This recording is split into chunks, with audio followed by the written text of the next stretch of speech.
Why, hello. And let me begin with the official cheers. Welcome to Happy Hour with the Lincoln. This is where I will do my best to share a story, a personal experience, or a tiny snippet of circumstance that's happened to me along this 2-decade journey as a trader.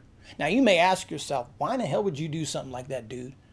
Because maybe, just maybe, you're down in the dumps right now. You've had a bad week, a bad month, a bad year, and you just need a little inspiration to get you through another day. Maybe it's worse than that.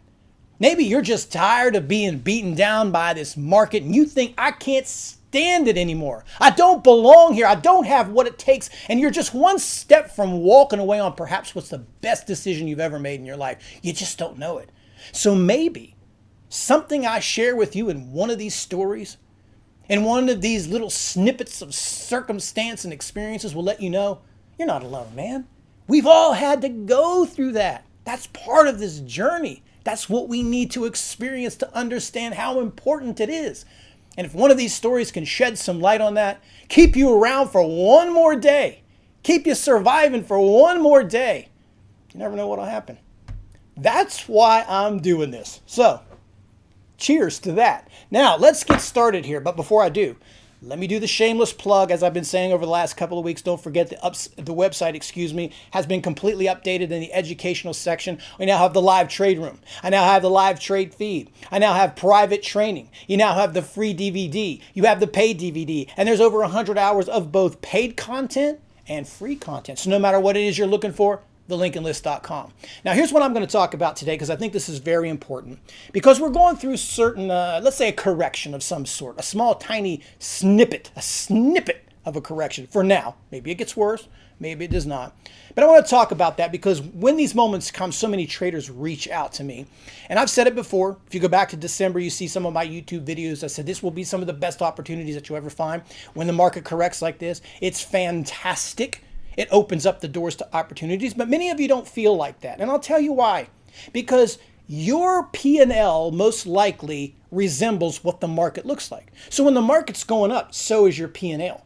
And you're feeling really good about this whole trading thing. You're feeling confident. You've got risk on and you're just jamming it, right? And you can do no wrong. Then all of a sudden out of nowhere, you get a bad tweet, you get a bad piece of news, and down she goes. And it just gets cleaned out quickly, right? Everybody stops, get run. The market just starts printing these big, bold red candles. Panic ensues and everybody goes nuts. And there goes your portfolio with it too, right? So you've done all this work for 3 or 4 months.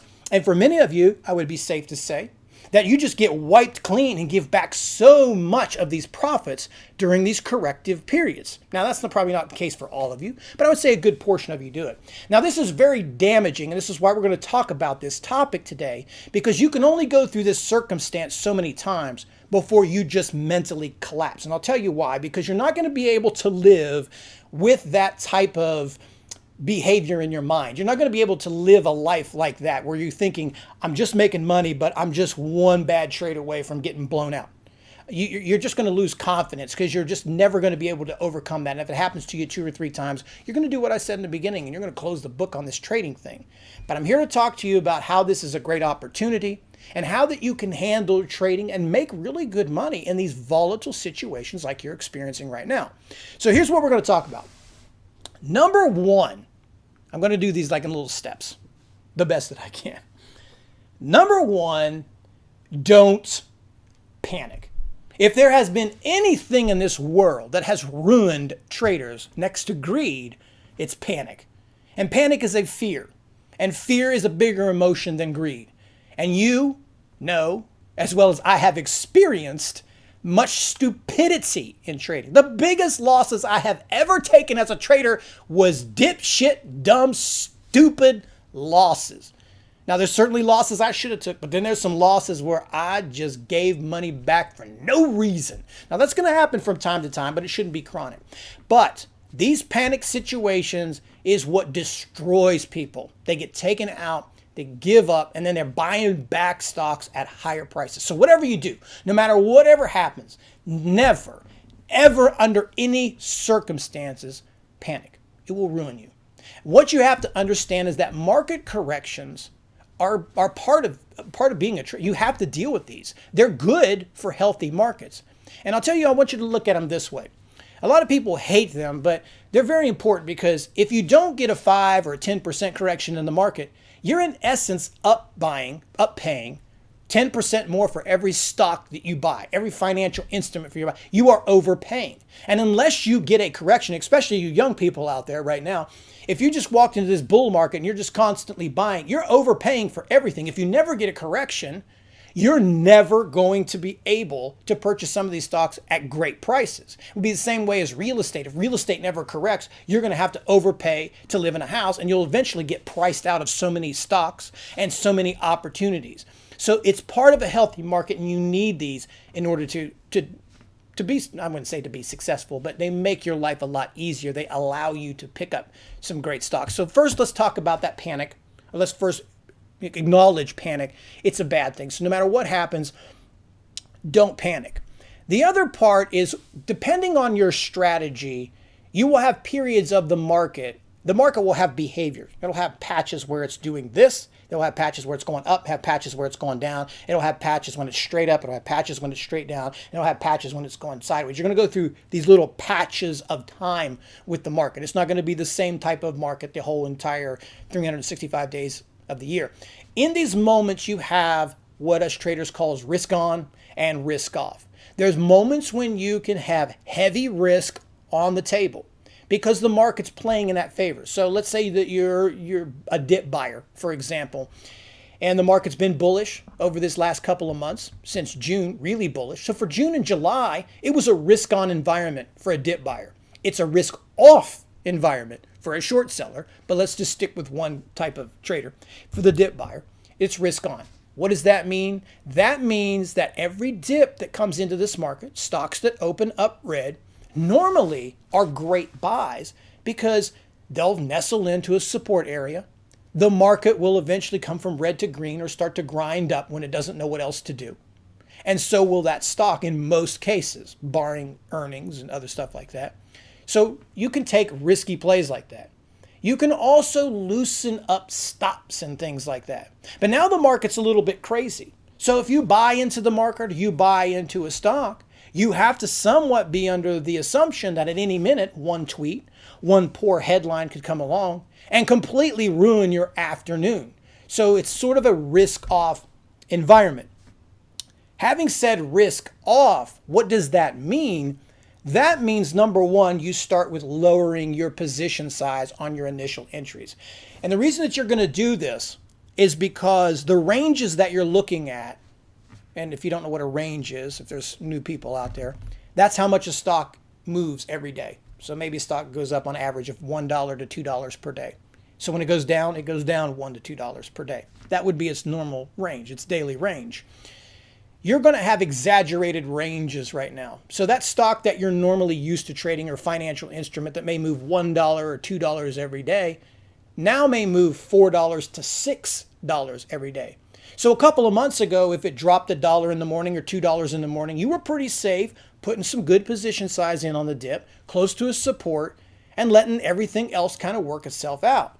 Now, in this sort of situation, you can't really do that because maybe you're just buying into a $2 dip and it's going to go down $6 or $7 more. You don't know that. So you're going to have to lower your position sizes to allow yourself just a little bit more room on every single one of your trades because you are now, for most traders, going to be in a risk-off environment. If you're a short seller, you're on a risk-on environment. But I would say most of you are probably long traders. I'm just guessing that. Maybe you're not. But you're in a risk-off environment. So kind of remember the whole risk-on, risk-off. And with risk-off, if that's what your strategy is calling for, then you have to lower your size. This is important because traders normally, when they're starting out and they're struggling, is that they're not making enough money when things are doing really well for themselves. Yes, they're making money, but they're not being very aggressive, being very strong and kind of attacking the market. And they just try to continue to take that same behavior when things start to get extremely volatile. And then what you find yourself doing is in the volatile times, you give back all of these little small, tiny gains that you have. So it's important for you as a trader to understand going forward in your career, what will keep you here is when you look through the course of 12 months, your year's profits will be defined by 1 or 2 solid, huge months. That doesn't mean you're not going to make money every month, but you're going to have these 1 to 2 patch months or these 2-period months or something like that, 3 months, where you just knocked the ball right out of the park. You just went nuts and started making all this money. That's going to be the bulk of your year. And a lot of traders will tell you that sometimes that comes down to a couple of trades, that when they look back at their profit, 90% or 80% of their profit came from a basket of maybe 3 or 4 large winners. And you're going to need those large winners because none of us are good enough to avoid a correction. None of us are good enough to avoid the erratic nature of the market at times and the volatile nature that comes by. So you're going to get caught out from time to time. So it's important while you're doing well to maximize it. It's also important that in times that you're unsure or things are a little erratic or a little difficult for you to read, you got to taper down those sides just a little bit. You also should use emergency stops in markets like this because you never know. As I said, the market's headline sensitive. It could be one tweet away, one little piece of news from China, one thing from the Fed, and down she goes. You saw that the other day, things rolling good right after the Fed meeting Friday. It got tanked. A couple of bad news is there about the more tariffs coming out, and Monday it dives even more. So you've got to use these GTFOs, which is get the F out of a trade. You've got to put in emergency stops. I know a lot of traders out there, like myself, for example, we use mental stops, and that's okay in a risk-on environment. In a little bit smaller volatile environment, because the chances of getting washed out or the chances of a big news event coming and smacking down the market and keeping it down are not a high probability. Now it's a little touchy out there. Traders are touchy, investors are touchy, people are touchy there when they start seeing the market wash out like that. It'll fix itself in a couple of weeks. It's not a big deal for the long term, but during these periods of time, you need to be able to manage your way through that. So kind of remember the risk on, the risk off, lowering the position size, and always have an emergency physical stop in way down just in case you get up to go take a pee or make yourself a sandwich. You don't want to come down to a 300-point market washout at any moment, blowing out a potentially good day. So use those. Now I'm going to give you one last little tip here that kind of in most cases makes yourself a little bit money, especially when the market closes very weak. Anytime that you have a big, huge down day in the market, let's say 400 points, 600 points like we saw the other day, and it's weak after hours, what I like to do a lot that's paid dividends, and it can be very risky, but it's for most cases it's paid out well, is take a look at stocks that you really like, stocks that you wanted to own, the stocks that you bitched about you wish would pull back prior to the correction, and put in these emergency buys. I call them like panic buys. I'll go down, like if let's say the other day, Apple 180, putting a 180 or a 175 buy order in after hours. So maybe if I wake up and the market has completely lost its nugget and completely washed out, you'll get this superior fill. You would be surprised on some of the stupid prints and the panic prints that you can take advantage of. Now, if you're going to do this, you have to be willing to take that kind of risk. You have to use a little bit lower position size. You have to be a little bit careful because it still could go a lot further than you think. But something nice there. So again, in a recap, guys, I want you to look at it this way. Don't fear the corrections. They're good. They will ultimately allow you to purchase instruments and securities and other stuff at much better prices than a week ago. And they're just better for the market. They're healthy for market. It's nothing to be afraid of. However, during those times, you're going to experience a lot more volatility. So in order to compensate that, be very particular about the stocks that you trade, the instruments that you trade. Wait for the right setup. Use emergency stops. Lower your position size and kind of get yourself into a risk-off scalping mentality. Once the storm passes and things settle in, you'll be able to put risk back on, double up on your size, loosen up your stops a little bit, and things will work out fine. But learn to embrace these moments because truly, they are some of the best opportunities that you will ever have to make money. So I'm going to end it right there, guys. I hope I did something for you. Hope I gave you that snippet you were looking for. As always, if you need help, feel free to reach out to thelincolnlist.com and support at thelincolnlist.com. Until the next happy hour, cheers, my friends. Cheers.